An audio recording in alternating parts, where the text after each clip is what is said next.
Alright, so we are going to continue on now that our glue has dried. You can give it a check, you can feel it around. Do not pull on this or try to push on it or anything for the 24-hour period that it needs to cure. But we are free to go ahead and bead around it. We're just going to not be pushing on that. So I'm going to take off that string that I cut off because I didn't do very many rows. I'm going to put a knot at the end of it.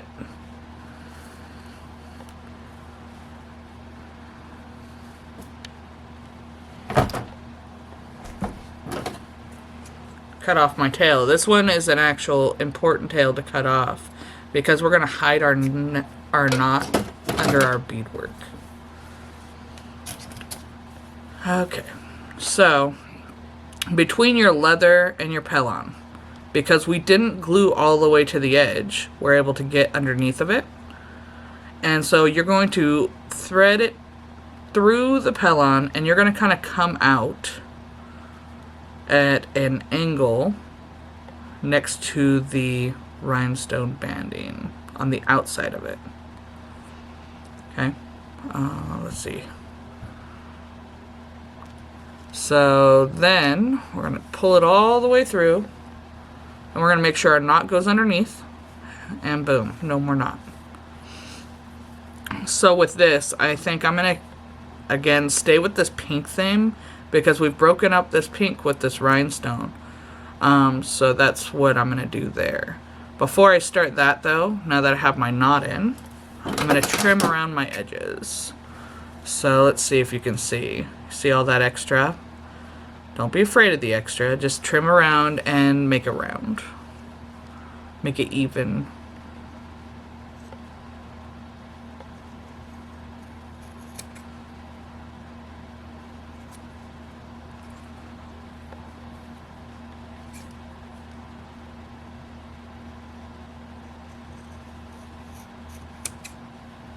I take it off a little bit at a time because I'm really just shaving it to create the shape that I want.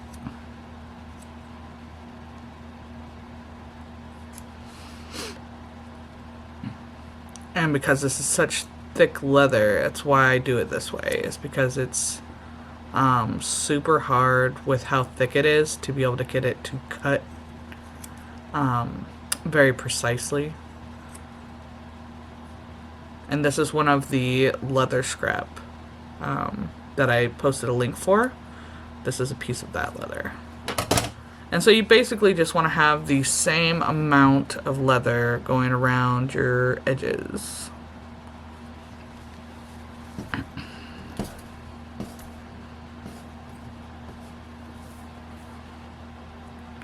So now I'm going to start with my pink. And you notice that I'm coming through. I haven't went through the back at all.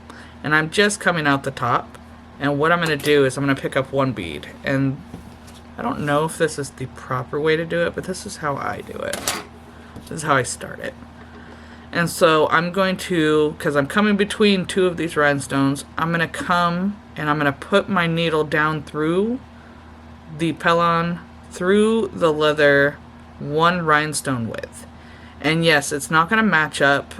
There is going to be a little bit of extra string, but this is going to allow my bead to turn the way I need it to turn to be able to do a blanket stitch. And I use my long beading needles. Shorts would be better, but I don't have any right now. And if it's too tough, you're going to grab your pliers and pull your needle through. And so then we're here. Hopefully you can see this. And I'm going to actually loosen this up a little bit. Okay? I don't know. And then I'm going to come through on the right side of the bead for me. Okay? As I'm looking at the bead, it's going to be on the right side because I work this way. If you work the other way, you'd be on the other side. And I'm going to make sure that my string stays on the right side of that bead, and I'm going to pull it tight. Okay? So now my bead is sitting there straight. So if you had punched through your leather in the beginning and then put on your bead and went through again, it could stay tilted, and I hate that. So this is the way I came up with to fix that situation. And then I'm going to work with 4 beads, and it'll change depending on how they line up with the spaces of the rhinestone. So if I'm not in the space between rhinestones, then I will either take up bead off or I will add 1 bead. Okay, so I'm actually between spaces, and it looks like it's going to be a total of 3 for these 5 beads. It's going to be 3 rhinestones.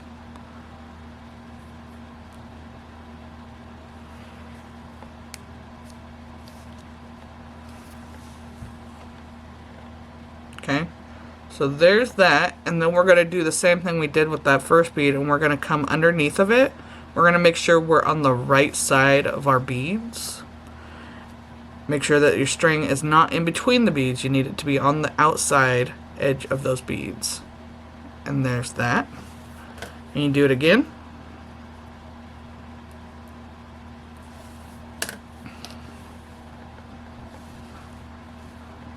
Okay, and you're going to push them back, and it's okay. You see, maybe you can see how they're kind of wonky.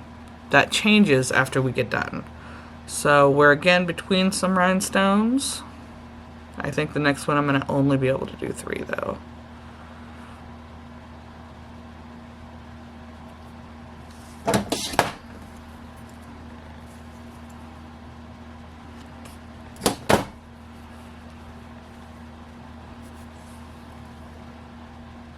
I'm going to pull it, and we're going to make sure that we're in that space between the rhinestone and the leather and not on top of the rhinestone.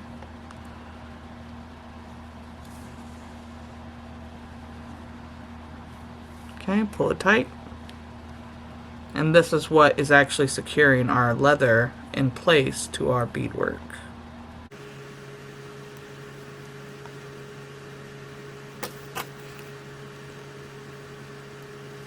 I'm going to pick up 3 because I'm pretty sure that's what it's going to be. And you'll get to know your rhinestones and like how many it will take, judging by where they land when you're pulling it through. Ouchie! I usually have my thimble and I don't have it, so I'm going to push it through my needle and then I'm going to pull it through. And again.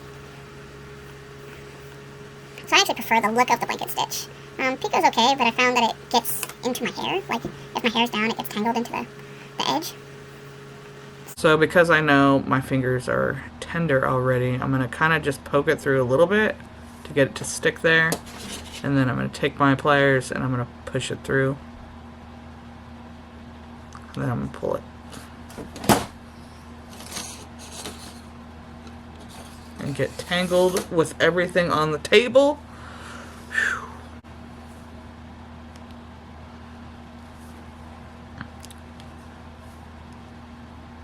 So there's a little bit of a space right here when I pull it. I don't know if you can see it, but it's there. And we're not going to worry about that because we can actually fix that on our first pass through. If the space remains, it may disappear as we're going around and bringing them all together.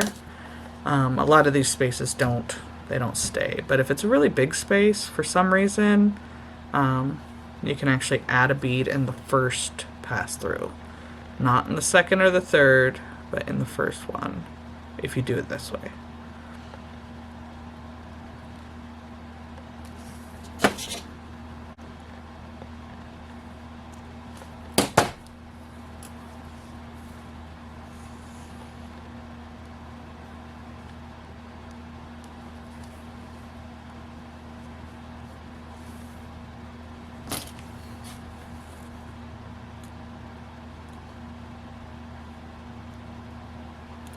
So watch your beads too, especially on your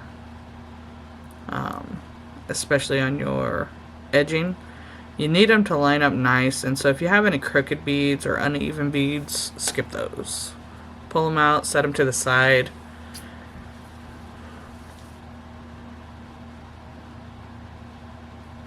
And so I have this one will be 4, and then the next one I will pick up 3 beads.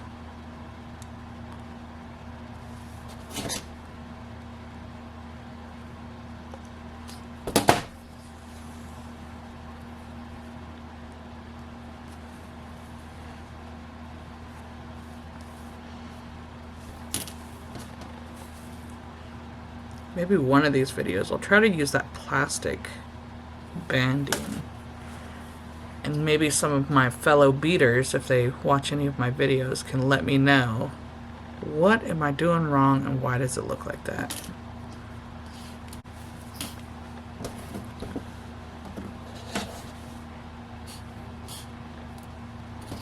I picked up 4 when I needed 3. And so it's better to have not enough beads than to have too many beads. Because when you're pulling through your entire row, because we're going to go around it like we did with our first row, and if there's too many, your whole silhouette of your earring will be off. The beads could be sticking out, or they could be just looking bad. Your edge could separate from the pellon, and that looks weird. That happened in the beginning of my beading adventures.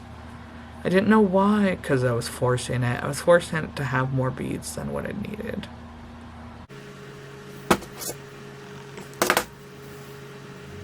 Just take your time. Don't rush your edging. Edging doesn't take very long, or it doesn't seem to take very long for me, but I don't rush it either. An edge takes as long as it's going to take. One of my least favorite edging techniques is the wrapped edge. And one of the new edging techniques that I'm going to try is the peyote stitch edge.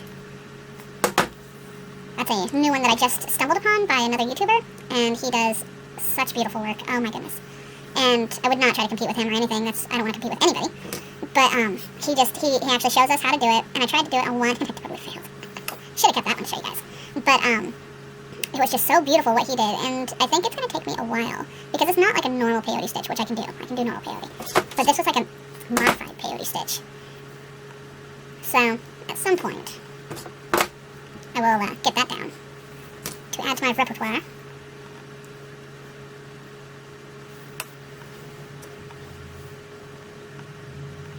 So when I was little, I know you guys can see my light-skinnedness, and that's okay. I am what I am, but my dad is a Rosebud Sioux. My mother was very white. I came out very much like her. But I would admire people's beadwork at the Palos and stuff, because I was a foster kid, so I ended up being a part of ICWA, and I had to go and live in a native foster homes. Before that, I was in all kinds of other foster homes. But I went to live in a native foster home, and the woman, who is my mom, she is a Sioux from Montana. I forget the name of her tribe. And her husband was a Navajo. And so we went to a lot of Palos and stuff. And I would just sit there and I would admire everybody's beadwork, and I would look at the stalls, and their beadwork was so expensive. Like, I just never could afford it. And being a foster kid, it wasn't really in the cards for me to have. So when I was coming into my creative side, my mom bought me a loom. And that was where I very first started beading. I think I was probably 12. And I started beading on a loom.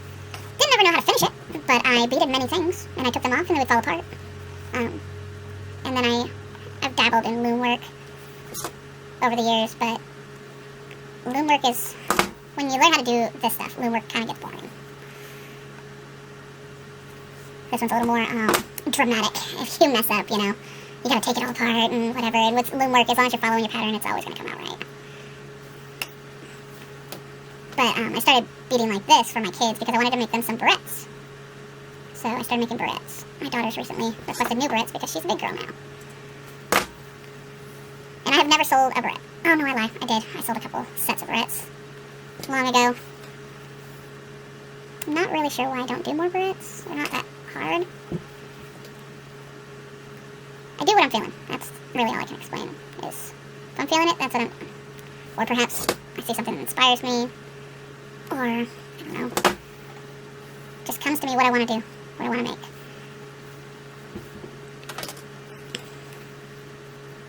And this one lady, she was, I can't remember what her name was. She went by this name. It was like Wrong Bead or something like that. And she said that she got her name because she always had one bead that was out of place. And her stuff was for hundreds of dollars, her beadwork. And she would literally have one bead always out of place. And she said, that's because nothing could be perfect. Nothing's supposed to be perfect. And so she's what inspired me to kind of let go of my need for perfection.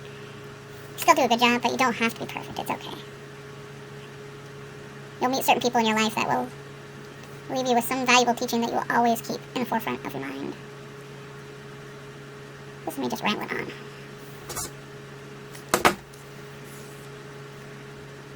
Oops. Like that, oops. Yeah. Okay, so I'm going to come up to my last space. This is the last space. And what I'm going to aim to do is actually go through the original hole that I had the first time I went through the leather. And it's going to come, and it's going to actually be under the first bead. Let's see if we can fit 4 in there. Yeah, looks like it's going to be 4. And I'm going to aim to come into that same space.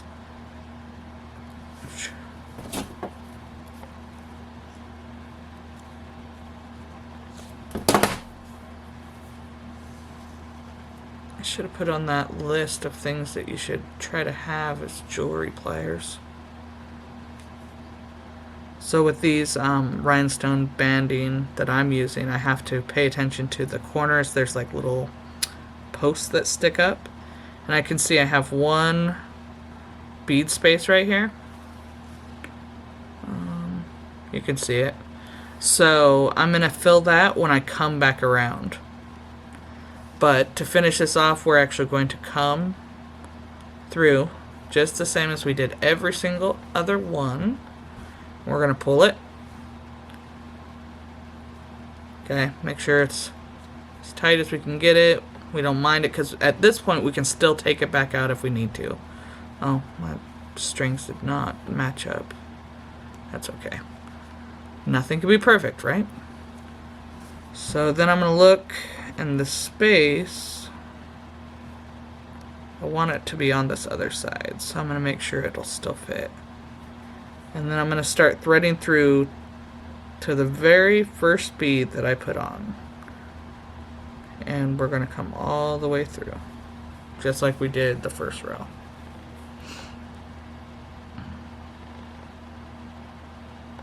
So when I'm talking about a million passes, this is the millions passes. This is how you create the shape when it's a little wonky.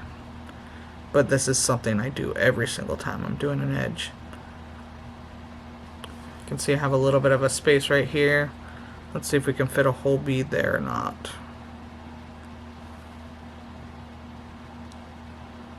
Nope, it's going to come together all by itself. So Another person told me that beadwork is like a piece of the creator's soul. So it's like a living thing.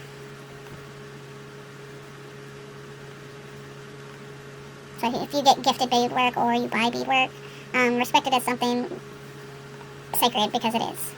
Each bead is a prayer or a tear.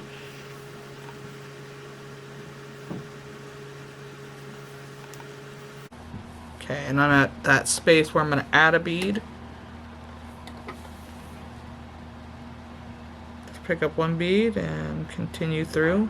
And we don't stop and tie off or anything yet. We're going to actually just keep on going around.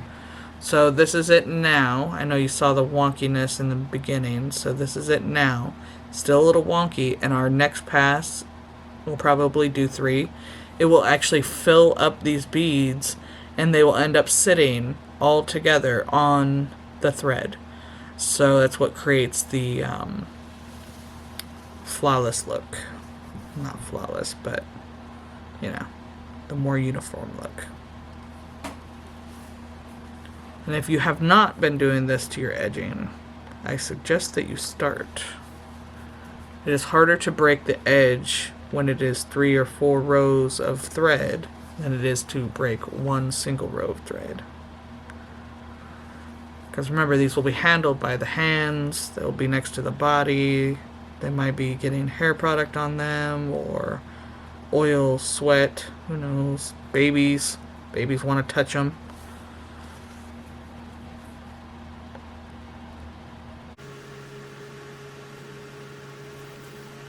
So this is the same technique you would use to make barrettes or hair pieces. You just maybe have a cabochon or maybe not.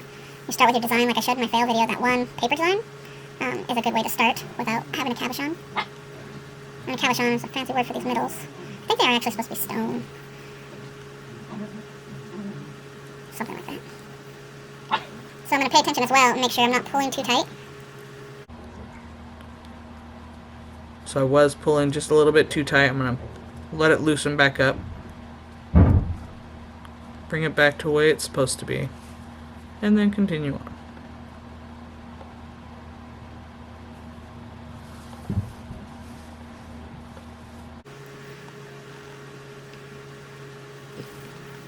So a painter doesn't look at each stroke. They look at the whole picture. And beadwork is like that as well. It's a piece of art. So don't sweat the small stuff. Look at the big picture. Does it look okay? Does it feel okay? Because you'll know if beadwork doesn't feel right, it doesn't feel like it's the way it's supposed to be, you'll never be satisfied with it, no matter how perfect it is.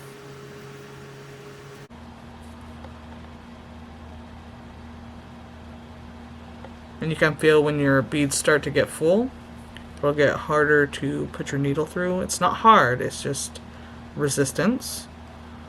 Got to be careful though not to go too many times around, because you can actually cut your threads with the tip of your needle.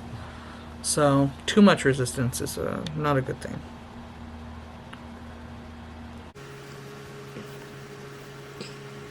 I remember I was looking, this one aspect of doing this, and I was looking for a good video to show me how to finish this. Everybody was showing you the beadwork, but nobody would show me how to actually finish off my earring to like knot this up. So I'm actually at one of my threads, okay, and I'm going to come down between my beads, between that rhinestone, and I'm going to try to follow that same thread. I'm going to come through very close to the edge so that I have some of that leather in there. Okay, we have a loop, and we're going to go through twice. Alright, and this is where you need to go down very gently so that you're not messing up where your knot goes. You want it between your beads. Okay, and then we're going to actually thread our needle and some more of that string through these beads. So we are hiding the knot. Okay, and that's just one knot. Sometimes I do two, mostly just one. And then, this is also one of those tricky things, is you're going to thread your needle through your pellon and try to grab into some of that leather as well. Okay, and you're going to go through. Then you're going to come back through. And you want to be in all of it. Okay, I'm going to go and I'm going to actually go a little bit further. This is not just hiding the thread, it's going to create enough thread in there that if it did, say the knot came loose or whatever, that it would have a hard time unraveling because there's so much thread actually into this leather. And that's it. And you want to go both ways, not just one way, because you're creating that zigzag like sewing. Take off your needle. You're going to snip your thread as close as you can. And I don't have my lighter, but I would just singe. Oh, I can't even see it. Sometimes when they're sticking out, you're just going to singe that little bit and it'll melt back in there. You just press it. And you have yourself an earring. Isn't that adorable? Alright, I hope this helps somebody. These can be tricky.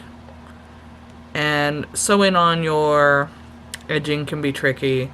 Hiding your thread can be tricky. But it's not impossible. It just takes some practice. And this is not the most perfect earring I've ever done in my whole life. Is it ever? Some are better than others. But for being really nervous and anxious in the beginning of this process, I think it's not too bad. And I probably will let my daughter have this one and create the second one. But yeah.